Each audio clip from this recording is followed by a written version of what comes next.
हरे कृष्णा, राधे राधे। नमस्कार दोस्तों, आप सभी को गुरुवार व्रत की हार्दिक शुभकामनाएं। आज हम आपको बृहस्पति देव की कथा महिमा सुनाने जा रहे हैं, जिसे सुनकर आपको सुख और समृद्धि की प्राप्ति होगी। बृहस्पति जी के प्रभाव से इस लोक के सुख को भोग कर स्वर्ग की प्राप्ति होती है। बृहस्पति देव की कृपा आपके परिवार पर बनी रहे। बृहस्पति देव ऐसे ही हैं, जैसी जिसके मन में कामनाएं हैं सभी को पूर्ण करते हैं।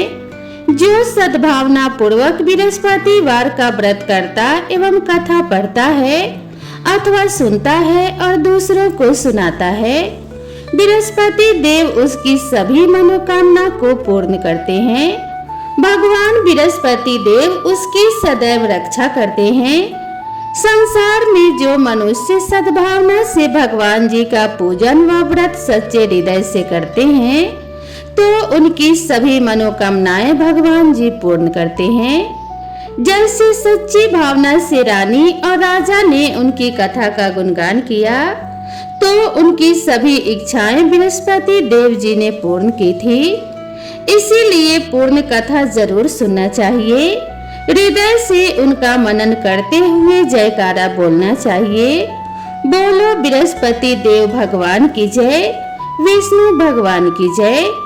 तो अब आइए श्रवण करते हैं बृहस्पतिवार व्रत की पौराणिक कथा।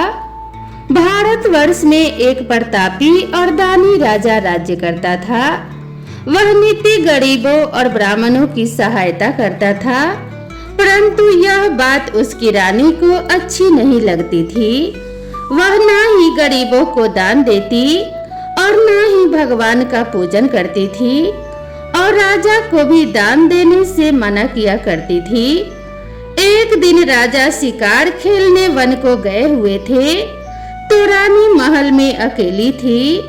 उसी समय बृहस्पति देव साधु वेश में राजा के महल में भिक्षा मांगने के लिए गए, और भिक्षा मांगी तो रानी ने भिक्षा देने से इनकार किया और कहा कि हे साधु महाराज, मैं तो दान और पुण्य से तंग आ गई हूँ। मेरा पति सारा धन लुटाते रहता है। मेरी इच्छा है कि हमारा धन नष्ट हो जाए, फिर ना रहेगा बांस और ना बजेगी बांसुरी। साधु ने कहा, देवी तुम तो बड़ी विचित्र हो। धन और संतान तो सभी चाहते हैं, पुत्र और लक्ष्मी तो पापी के घर भी होने चाहिए। यदि तुम्हारे पास अधिक धन है तो भूखों को भोजन दो, प्यासों के लिए प्याऊ बनवाओ, मुसाफिरों के लिए धर्मशालाएं खुलवाओ। जो निर्धन अपनी कुंवारी कन्याओं का विवाह नहीं कर सकते, उनका विवाह करा दो। ऐसे और कई काम हैं जिनके करने से तुम्हारा यश लोक परलोक में फैलेगा। परंतु रानी पर उपदेश का कोई प्रभाव ना पड़ा। वह बोली, महाराज आप मुझे कुछ ना समझाए। मैं ऐसा धन नहीं चाहती जो हर जगह बांटती फिरूं। साधु ने उत्तर दिया कि यदि तुम्हारी ऐसी ही इच्छा है तो तथास्तु। तुम ऐसा करना कि बृहस्पतिवार को घर लीपकर पीली मिट्टी से अपना सिर धोकर स्नान करना, भट्टी चढ़ाकर कपड़े धोना। ऐसा करने से आपका सारा धन नष्ट हो जाएगा। इतना कहकर वह साधु महाराज वहां से आलोप हो गए। साधु के अनुसार कई बातों को पूरा करते हुए रानी को केवल 3 बृहस्पतिवार ही बीते थे कि उसकी समस्त धन संपत्ति नष्ट हो गई। राजा और रानी भोजन के लिए तरसने लगे। तब एक दिन राजा ने रानी से कहा कि हे रानी, तुम यहीं पर रहो, मैं दूसरे देश को जाता हूँ, क्योंकि यहाँ पर मुझे सभी लोग जानते हैं। इसीलिए मैं कोई छोटा कार्य भी नहीं कर सकता। ऐसा कहकर राजा परदेश चला गया। वहाँ वह जंगल से लकड़ी काट कर लाता और उसे शहर में बेचता। इस तरह वह अपना जीवन व्यतीत करने लगा। इधर राजा के परदेश जाते ही रानी और दासी दुखी रहने लगी। एक बार जब रानी और दासी को 7 दिन तक बिना भोजन के रहना पड़ा, तो रानी ने अपनी दासी से कहा कि हे दासी, पास ही के नगर में मेरी बहन रहती है, वह बड़ी धनवान है, तू उसके पास जा और कुछ मांग के ले आ, ताकि थोड़ी बहुत गुजर बसर हो जाए। दासी रानी की बहन के पास गई। उस दिन गुरुवार था और रानी की बहन उस समय बृहस्पतिवार व्रत की कथा सुन रही थी। दासी ने रानी की बहन को अपनी रानी का संदेश दिया, लेकिन रानी की बड़ी बहन ने कोई उत्तर नहीं दिया। जब दासी को रानी की बहन से कोई उत्तर नहीं मिला तो वह बहुत दुखी हुई और उसे क्रोध भी आया। दासी ने वापस आकर रानी को सारी बात बता दी। सुनकर रानी ने अपने भाग्य को कोसा। उधर रानी की बहन ने सोचा कि मेरी बहन की दासी आई थी, परंतु मैं उससे कुछ नहीं बोली, इससे वह बहुत दुखी हुई होगी। कथा सुनकर और पूजन समाप्त करके वह अपनी बहन के घर आई और कहने लगी कि हे बहन, मैं बृहस्पतिवार का व्रत कर रही थी, तुम्हारी दासी मेरे घर आई थी, परंतु जब तक कथा होती है तब तक ना तो उठते हैं और ना ही बोलते हैं, इसीलिए मैं नहीं बोली। कहो दासी क्यों गई थी? रानी बोली, बहन तुमसे क्या छिपाऊं, हमारे घर में खाने तक को अनाज नहीं था। ऐसा कहते कहते रानी की आंखें भर आई। उसने दासी समेत पिछले 7 दिनों से भूखे रहने तक की बात अपनी बहन को विस्तार पूर्वक सुना दी। रानी की बहन बोली, देखो बहन, भगवान बृहस्पति देव सबकी मनोकामना को पूर्ण करते हैं। देखो शायद तुम्हारे घर में अनाज रखा हो। पहले तो रानी को विश्वास नहीं हुआ, फिर बहन के आग्रह करने पर उसने अपने दासी को अंदर भेजा तो उसे सचमुच अनाज से भरा एक घड़ा मिल गया। यह देखकर दासी को बड़ी हैरानी हुई। दासी रानी से कहने लगी कि हे रानी, जब हमको भोजन नहीं मिलता तो हम व्रत ही तो करते हैं, इसीलिए क्यों ना इनसे व्रत की कथा और विधि पूछ ली जाए ताकि हम भी व्रत कर सकें। तब रानी ने अपनी बहन से बृहस्पतिवार व्रत के बारे में पूछा। उसकी बहन ने बताया, बृहस्पतिवार व्रत में चने की दाल और मुनक्का से विष्णु भगवान का केले की जड़ में पूजन करें तथा दीपक जलाएं, व्रत की कथा सुने और पीला ही भोजन करें, इससे बृहस्पति देव प्रसन्न होते हैं। व्रत और पूजन विधि बताकर रानी की बहन अपने घर को लौट गई। 7 दिन के बाद जब गुरुवार आया तो रानी और दासी ने व्रत रखा। गुड़साल में जाकर चना और गुड़ लेकर आई, फिर उससे केले की जड़ तथा विष्णु भगवान का पूजन किया। अब पीला भोजन कहाँ से आए, इस बात को लेकर दोनों बहुत दुखी थे। क्योंकि उन्होंने बृहस्पति देव का व्रत रखा था, इसीलिए बृहस्पति देव भगवान उनसे बहुत प्रसन्न थे। इसीलिए वे एक साधारण व्यक्ति का रूप धारण कर 2 थालों में सुंदर पीला भोजन दासी को दे गए। भोजन पाकर दासी बहुत प्रसन्न हुई और फिर रानी के साथ मिलकर भोजन ग्रहण किया। इसके बाद वे सभी गुरुवार को व्रत और पूजन करने लगी।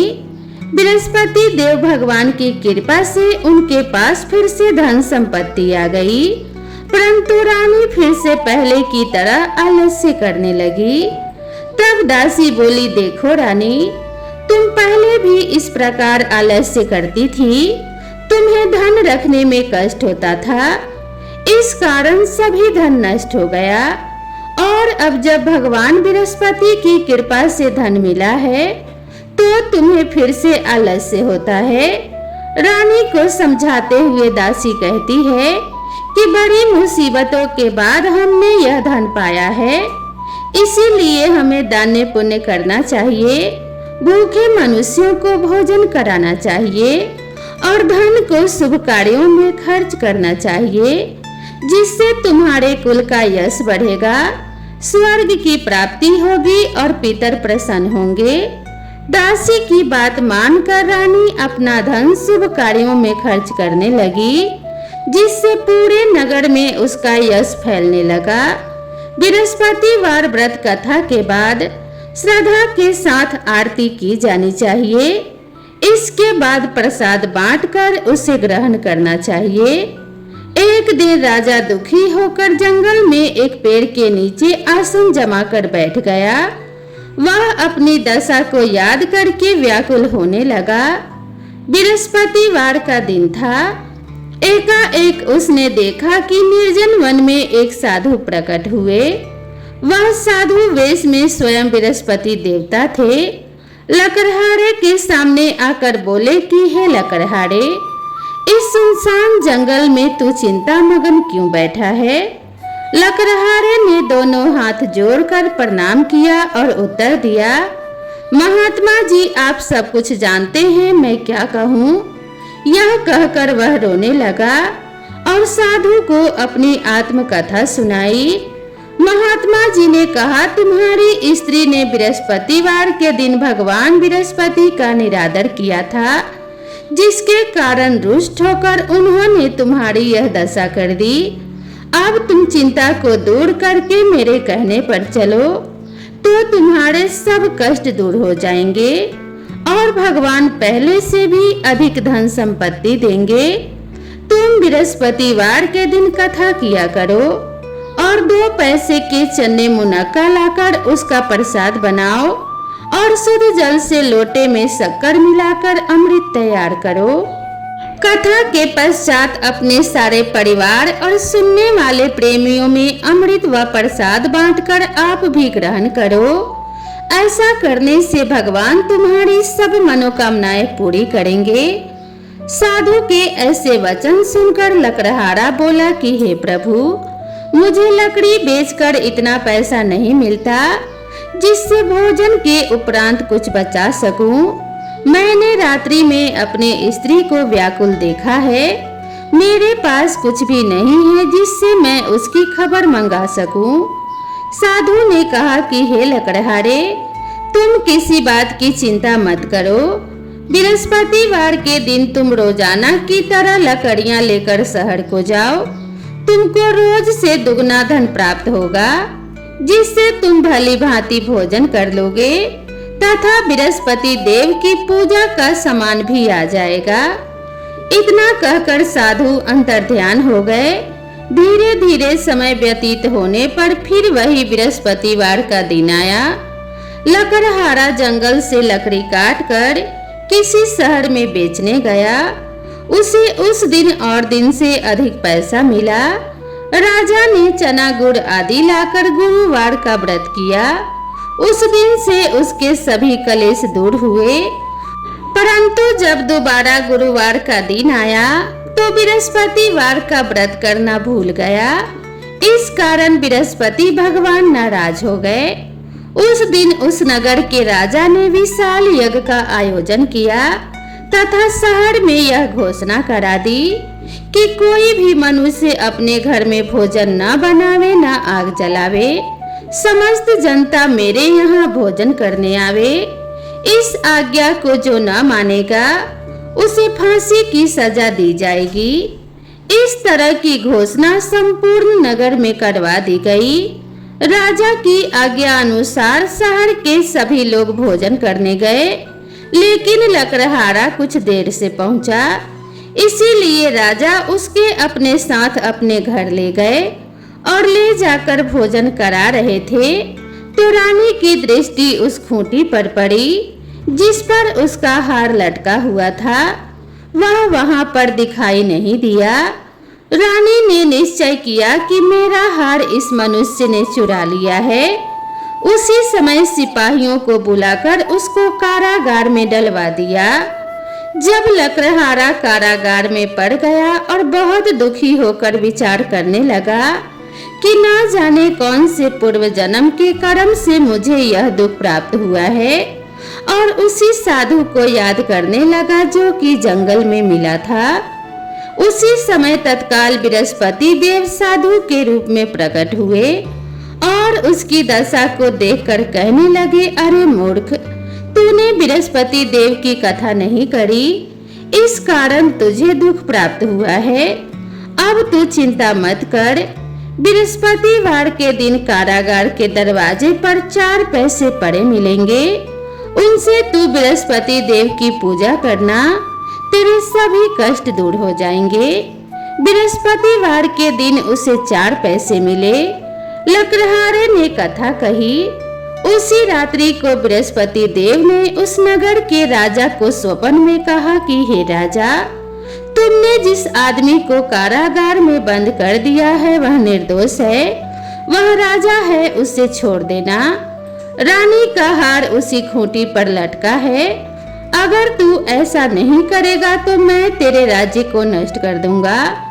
इस तरह रात्रि के स्वप्न को देखकर राजा प्रातः काल उठा और खूंटी पर हार देखकर लकड़हारे को बुलाकर क्षमा मांगी तथा लकड़हारे को योग्य सुंदर वस्त्र आभूषण देकर विदा कर दिया। बृहस्पति देव की आज्ञा अनुसार लकड़हारा अपने नगर को चल दिया।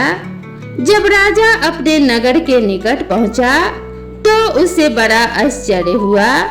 नगर में पहले से अधिक बाग, तालाब, कुएं तथा बहुत सी धर्मशाला, मंदिर आदि बन गई थी। राजा ने पूछा, यह किसका बाग और धर्मशाला है? तब नगर के सब लोग कहने लगे, यह सब रानी और बांदी के है। तो राजा को आश्चर्य हुआ और गुस्सा भी आया। जब रानी ने यह खबर सुनी कि राजा आ रहे हैं तो दासी से कहा कि हे दासी, देख राजा हमको कितनी बुरी हालत में छोड़ गए थे। हमारी ऐसी दशा देखकर वह कहीं लौट न जाए, इसीलिए तू दरवाजे पर खड़ी हो जा। आज्ञा अनुसार दासी दरवाजे पर खड़ी हो गई। राजा आए तो उन्हें अपने साथ लिवा लाई। तब राजा ने क्रोध करके अपनी रानी से पूछा कि हे रानी, यह धन तुम्हें कैसे प्राप्त हुआ है? तब उन्होंने कहा कि हमें यह सब धन बृहस्पति देव के इस व्रत के प्रभाव से प्राप्त हुआ है। राजा ने निश्चय किया कि 7 रोज बाद तो सभी बृहस्पति देव का पूजन करते हैं, परंतु मैं प्रतिदिन दिन में 3 बार कहानी तथा रोज व्रत किया करूंगा। अब हर समय राजा के दुपट्टे में चने की दाल बंधी रहती थी तथा दिन में 3 बार कहानी कहता। एक रोज राजा ने विचार किया कि चलो अपनी बहन के यहाँ हो आवे। इस तरह निश्चय कर राजा घोड़े पर सवार हो अपनी बहन के यहाँ को चलने लगा। मार्ग में उसने देखा कि कुछ आदमी एक मुर्दे को लिए जा रहे हैं। उन्हें रोककर राजा कहने लगा, अरे भाइयों, मेरी बृहस्पति देव की कथा सुन लो। वे बोले, लो हमारा तो आदमी मर गया है, इसको अपनी कथा की पड़ी है। परंतु कुछ आदमी बोले, अच्छा कहो, हम तुम्हारी कथा भी सुनेंगे। राजा ने दाल निकाली और जब कथा आधी हुई थी कि मुर्दा हिलने लग गया और जब कथा समाप्त हो गई तो राम राम करके मनुष्य उठकर खड़ा हो गया। आगे मार्ग में उसे एक किसान खेत में हल चलाता मिला। राजा ने उसे देखा और उससे बोले, अरे भैया, तुम मेरी बृहस्पतिवार की कथा सुन लो। किसान बोला, जब तक मैं तेरी कथा सुनूंगा तब तक 4 हरैया जोत लूंगा। जा अपनी कथा किसी और को सुनाना। इस तरह राजा आगे चलने लगा। राजा के हटते ही बैल पछाड़ खाकर गिर गए तथा किसान के पेट में बड़ी जोर का दर्द होने लगा। उसी समय उसकी माँ रोटी लेकर आई। उसने जब यह देखा तो अपने पुत्र से सब हाल पूछा और बेटे ने सभी हाल कह दिया। तो बुढ़िया दौड़ी दौड़ी उस घुड़सवार के पास गई और उससे बोली कि मैं तेरी कथा सुनूंगी, तू अपनी कथा मेरे खेत पर चलकर ही कहना। राजा ने बुढ़िया के खेत पर जाकर कथा कही, जिसको सुनते ही वह बैल उठकर खड़े हुए तथा किसान के पेट का दर्द भी बंद हो गया। राजा अपनी बहन के घर पहुंचा। बहन ने भाई की खूब मेहमानी की। दूसरे रोज प्रातः काल राजा जगा तो वह देखने लगा कि सभी लोग भोजन कर रहे हैं। राजा ने अपनी बहन से कहा कि हे बहन, ऐसा कोई मनुष्य है जिसने भोजन नहीं किया हो, मेरी बृहस्पतिवार की कथा सुन ले। बहन बोली कि हे भैया, यह देश ही ऐसा है कि पहले यहाँ लोग भोजन करते हैं, बाद में अन्य काम करते हैं। अगर कोई पड़ोस में हो तो दिखाऊं। वह ऐसा कहकर देखने चली गई, परंतु उसे कोई ऐसा व्यक्ति नहीं मिला जिसने भोजन ना किया हो। अतः वह एक कुम्हार के घर गई जिसका लड़का बीमार था। उसे मालूम हुआ कि उनके यहाँ 3 रोज से किसी ने भोजन नहीं किया है। रानी ने अपने भाई की कथा सुनने के लिए कुम्हार से कहा। वह तैयार हो गया। राजा ने जाकर बृहस्पतिवार की कथा कही, जिसको सुनकर उसका लड़का ठीक हो गया। अब तो राजा की प्रशंसा होने लगी। एक रोज राजा ने अपनी बहन से कहा कि हे बहन, हम अपने घर को जाएंगे, तुम भी तैयार हो जाओ। राजा की बहन ने अपनी सास से कहा। सास ने कहा कि हाँ चली जा, परंतु अपने लड़कों को मत ले जाना, क्योंकि तेरे भाई की कोई औलाद नहीं है। बहन ने कहा कि हे भैया, मैं तो चलूंगी, पर कोई बालक नहीं जाएगा। राजा बोला, जब कोई बालक नहीं चलेगा तब तुम ही क्या करोगी। बड़े दुखी मन से राजा अपने नगर को लौट आया। राजा ने अपने रानी से कहा कि हम निर्वंशी हैं, हमारा मुंह देखने का धर्म नहीं है और कुछ भोजन आदि नहीं किया। रानी बोली कि हे प्रभु, बृहस्पति देव ने हमें सब कुछ दिया है, वह हमें औलाद अवश्य देंगे। उसी रात को बृहस्पति देव ने राजा से स्वप्न में कहा कि हे राजा, उठ, सभी सोच को त्याग दे, तेरी रानी गर्भ से है। राजा को यह बात सुनकर बड़ी खुशी हुई। 9वें महीने में उसके गर्भ से एक सुंदर पुत्र पैदा हुआ। तब राजा बोला कि हे रानी, स्त्री बिना भोजन के रह सकती है, पर बिना कहे नहीं रह सकती।